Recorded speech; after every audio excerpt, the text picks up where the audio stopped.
This is it, the biggest World Cup the planet has ever seen. For the first time in history, 48 nations will battle across an expanded tournament, from the brutal qualification rounds to the fiery semi-finals. Every match will be a war for survival. As of November 26, 2025, 42 teams have already secured their golden ticket to the 2026 World Cup. And make no mistake, this won't just be another tournament, this will be the toughest and most unpredictable World Cup in football history. Many dreams will collapse in heartbreak, whether in the round of 32 or in extra time of a knockout thriller. But among all chaos, only a few nations stand tall with high chance. Those with the strongest squads, high experience, fearless mindsets, and the hunger to go all the way. In our previous ranking, we revealed the top 4 favourites most likely to lift the trophy in 2026. Now, it's time to complete the story. From rank 5 to 10, the next powerhouses who could shock the world.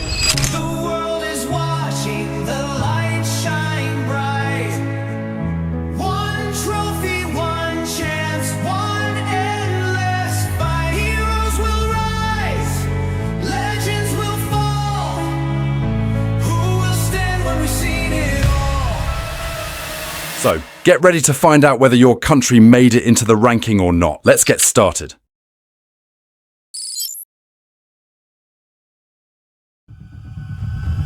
After ranking 4th comes the 5th strongest nation in world football, the land of the Three Lions, England. Right now, this team is a storm in motion. They are not just competing, they are dominating. Under Thomas Tuchel's tactical brilliance, England has transformed into a machine of disciplined top-tier squad. In the qualifiers, they played 6 matches, won all 6, earning a perfect 18 points. No draws, no losses. Thomas Tuchel's England became the only European team to qualify early for the 2026 FIFA World Cup. That says it all. Under Tuchel, England's system feels like controlled chaos, built on intelligence and ruthless energy. They press high, they build from the back with patience, and shift formation like a living organism. Sometimes a 4-2-3-1, sometimes a 3-4-2-1. Every movement has meaning. Every player knows his role. Up front, the attack is pure firepower. Harry Kane and Ollie Watkins lead the line, clinical, cold, and unstoppable. On the wings, Bukayo Saka and Noni Madueke bring creativity and pace on the right, while Marcus Rashford and Anthony Gordon ignite the left side. So, England's attack rated 9 out of 10. Sharp, fast, ruthless. In midfield, the control centre beats stronger than ever. Declan Rice anchors the heart, with Jude Bellingham, Jordan Henderson, and Elliot Anderson driving forward. Ahead of them, the creativity shines through Eberechiez, Cole Palmer, and Morgan Rogers, Tuchel's hidden weapons. This midfield is rated 8 out of 10, more attacking, more fearless than ever. At the back, the defence stands tall, a wall of iron and calm. John Stones, Mark Guehi, Ezri Konsa, and Dan Burn guard the centre, while Luke Shaw and Tino Livramento handle the left, and Reece James or Trent Alexander-Arnold dominate the right. Defense rating, 7 out of 10. Reliable, powerful, but still with room to sharpen. And finally, between the posts, the ever-trusted Jordan Pickford, Everton's guardian. His distribution, his reflexes, his penalty saves, all sharper than ever. Behind him, Dean Henderson and Nick Pope, ready when called. Goalkeeper rated 7 out of 10. So you can see, this 2026 English squad looks more complete than ever. In 2022, England fell short, heartbreak in the quarter-final. But this time, it's different. This team isn't built to collapse, it's built to conquer. After 60 long years, the Three Lions are roaring again. And as the world watches, one question rises. Is this the year England finally ends the wait?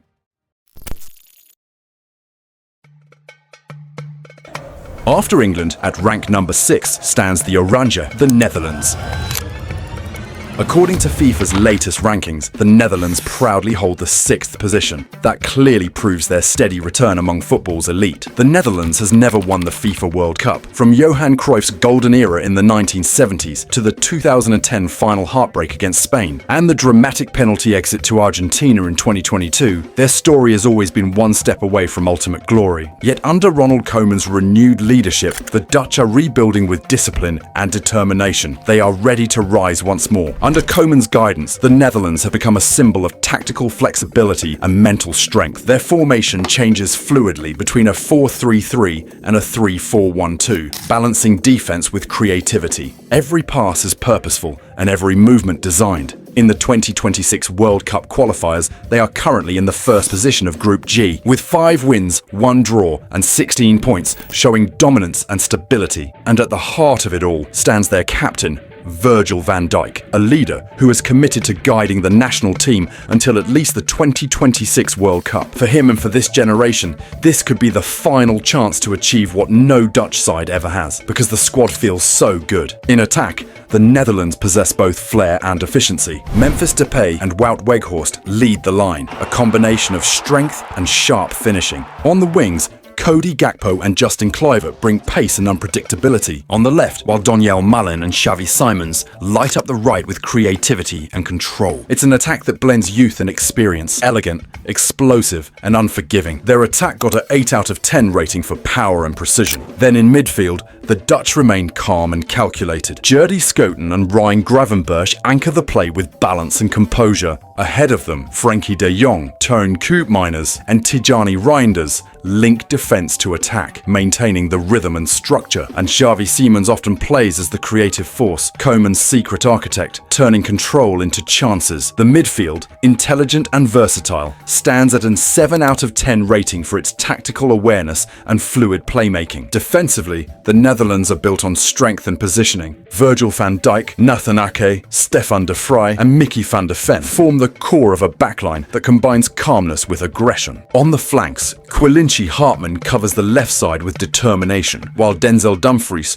or Jeremy Frimpong take charge on the right with intensity. The defense earns a 6 out of 10 rating. Strong, organized, but still with space to sharpen consistency. And lastly, behind them, Bart Verbruggen stands as the first choice goalkeeper, Brighton's young but fearless talent. His quick reactions, composure, and confidence under pressure make him one of Europe's rising stars. Supporting him are Mark Flecken and Robin Roefs, ready to step in when needed. The Dutch goalkeeping unit earns a 7 out of 10 rating for reliability and growth potential. The Dutch have always been so close yet so far. 3 finals, 1974, 1978, 2010. They invented beauty in football. Their system inspired Barcelona's tiki-taka, Guardiola's tactics, even modern football's pressing game. Yet, despite teaching the world how to play, they never lifted the ultimate trophy. Now, with a new wave, Virgil van Dijk's final era of leadership, Frenkie de Jong's prime, Xavi Simons' rise, and Cody Gakpo's killer instinct, the Netherlands stand at a crossroads. Either they finally complete the circle, or they remain the eternal almost champions. The Netherlands' journey is one of constant rebirth. They have come close too many times, suffered heartbreak too often, yet never lost their identity. This current generation carries the same dream that past legends once held, to lift the World Cup for the very first time.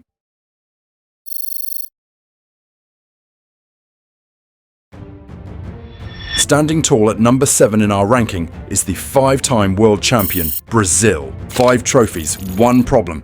They're all collecting dust from 2002. Yes, Brazil sits at FIFA ranked number 7, not because of what they're doing, but because of what their grandfathers did. Those yellow jerseys used to strike fear. Now, it just feels nostalgia. But at least, Brazil qualified directly from CONMEBOL, finishing 6th with 29 points. Yes, their worst ever World Cup qualifying campaign in history. Let that sink in. The nation that invented Jogo Bonito barely scraped through South America's gauntlet. Sure, they tightened up defensively toward the end, just 4 goals conceded in their last 6 matches. And Carlo Ancelotti's tactical tweaks are working, but working for Brazil used to mean thrashing opponents, not grinding out 1-0 wins against Bolivia. This is the same team that once made qualifying look like a victory lap. Now it feels like a stress test. But let's be honest, Brazil's World Cup legacy is unmatched. 1958, 1962, 1970, 1994, 2002, 5 trophies, more than anyone ever. Pelé, Ronaldo, Ronaldinho, Rivaldo, Romario, names that made the world stop and watch. But since 2002, 24 years without a trophy. That's not a drought, that's a generational curse. 2006, eliminated by France in the quarters. Zidane's last dance. Eliminated by France again. In 2010, beaten by Netherlands, Robben running circles around them. The lead. The Netherlands win by 2 goals to 1.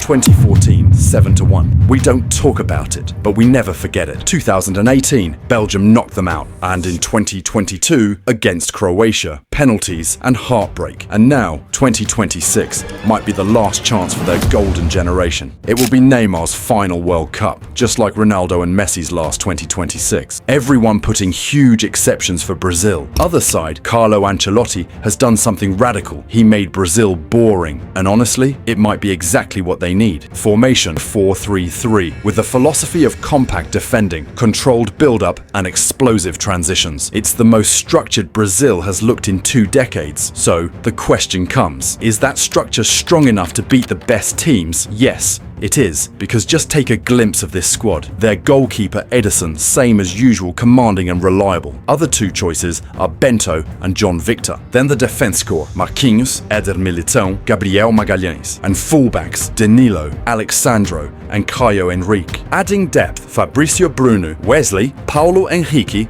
and Luciano Juba. Then there is midfield, Casemiros, Bruno Guimarães, Lucas Paquetá, Fabinho and André Santos. And lastly, on attack. Brazil's 2026 attack is built around Vinicius Jr. on the left and Rodrigo on the right, with Richarlison leading the line centrally. Vini brings explosive creativity and dribbling. Rodrigo adds composure, intelligence and finishing, while Richarlison offers physical presence and classic number 9 movement. Ancelotti's system is highly flexible, allowing Brazil to use 3 or even 4 forwards, shifting Vini centrally when needed. Behind the starters, Brazil has impressive depth. Matheus Cunha as a creative support striker, rising star Estevão, plus Luis Enrique, Juan Pedro and Vitor Roque. Anthony Rapinha and Endrick will take place according the match, giving a mix of flair, speed and youthful energy. The strengths are creativity, versatility and balance. The risks lie in finishing consistency, chemistry and reliance on star fitness. Overall, the attack is world-class, adaptable and deep enough to threaten any team in 2026. So the question is, why rank them 7? Here's the hard truth. Brazil's 8% chance of winning the World Cup isn't based on their squad, it's based on their form. So, world-class talent in every position, a proven trophy-hoarding coach and a squad desperate to end a 24-year wait. But the weakness is consistency issues and the weight of a nation's expectations. If they fix their problems, the defensive lapses, the midfield disconnects, the over-reliance on individual brilliance, Brazil can reach the final. But can and will are 2 very different things.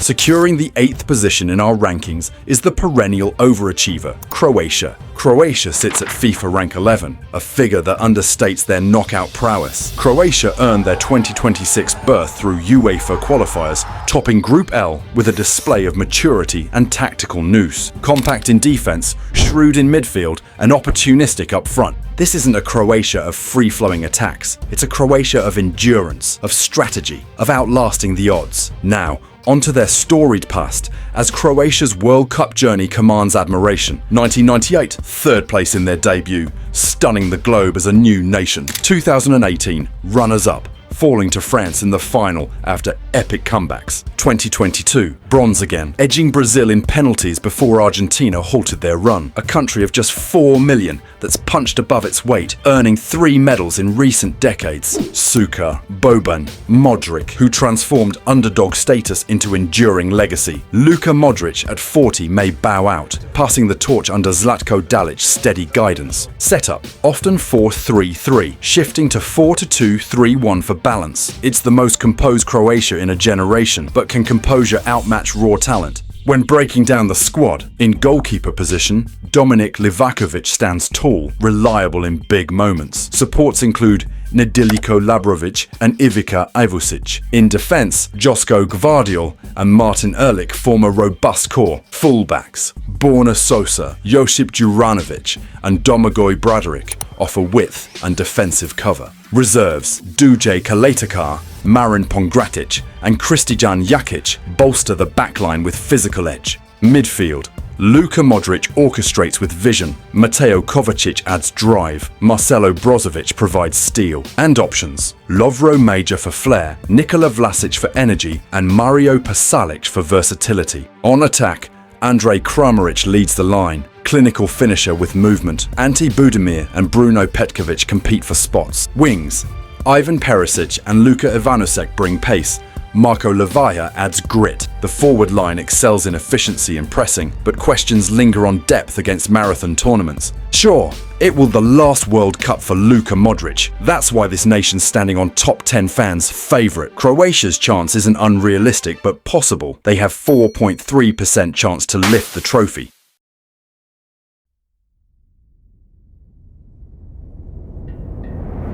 Rising proudly at number 9 in our ranking is the Morocco national football team, better known as the Atlas Lions. According to the latest FIFA rankings, Morocco holds the 12th spot globally, though they've never lifted the World Cup trophy. But the story of Morocco is one of remarkable transformation. Their defining moment came in 2022. Morocco reached the semi-finals, becoming the first African and Arab nation ever to do so, before finishing 4th overall. It was a performance that didn't just surprise the world, it announced Morocco's arrival among football's elite. Beyond the World Cup, their trophy cabinet includes the 1976 African Cup of Nations, 2 African Nations Championships, and the FIFA Arab Cup showcase this philosophy perfectly. Organised defending, tactical awareness, and the ability to strike when opponents least expect it. For 2026, the approach remains rooted in these principles, but with added dimensions, raising the tempo to force opponent errors, integrating technical skill with mental toughness, and maintaining the tactical prowess that has made them dominant in Africa. Recent youth successes, including the U20 World Cup triumph, signal a bright future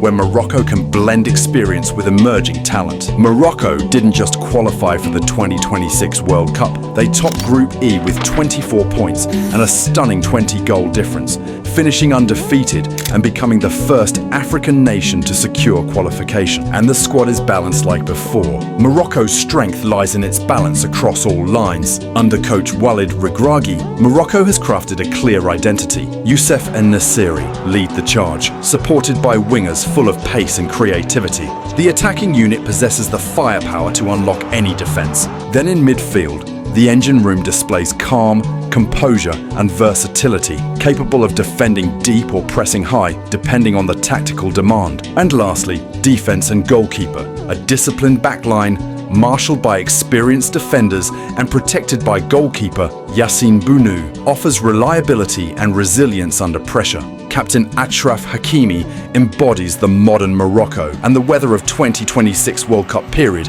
is on their side. Yes, the weather will be in their favour for the 2026 World Cup, because they made for this harsh summer. They are used to hot, dry, high-intensity conditions, which can give them an advantage against teams that struggle in warm climates. And the chances of winning in 2026 is surprising. They are holding 3.1% chance to win it. And final prediction is they will go again in the semi or quarter-finals.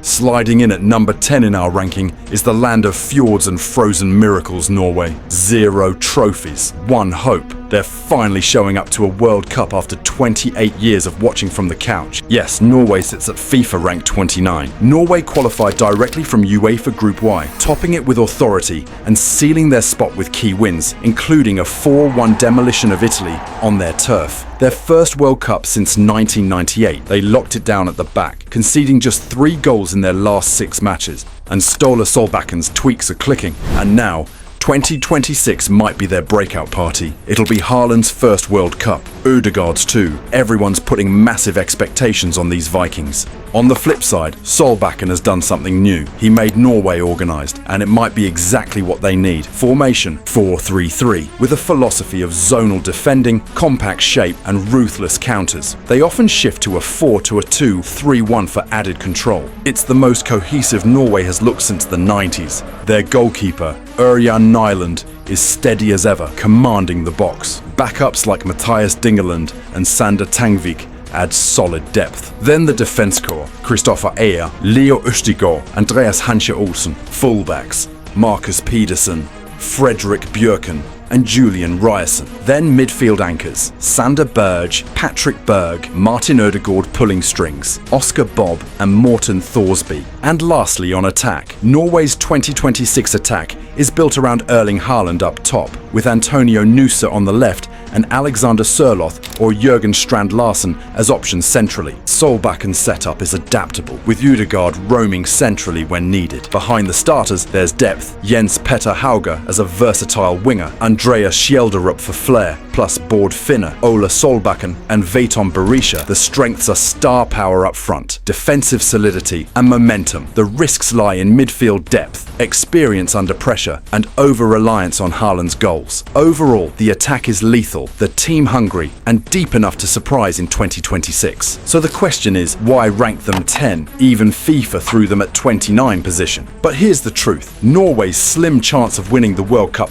isn't based on their talent. It's based on their current form. One man can change their faith, and Haaland isn't a human at all. He can flip the situation at any match. But the weaknesses are in experience at the top level, potential depth issues in big games, and the weight of finally having expectations. If they continue to play with this form, then World Cup is very hard, but not impossible either. So if you have your own top 10 rank, then share your opinion, and the video showing on your screen is the first part. Click to watch top 4 ranking.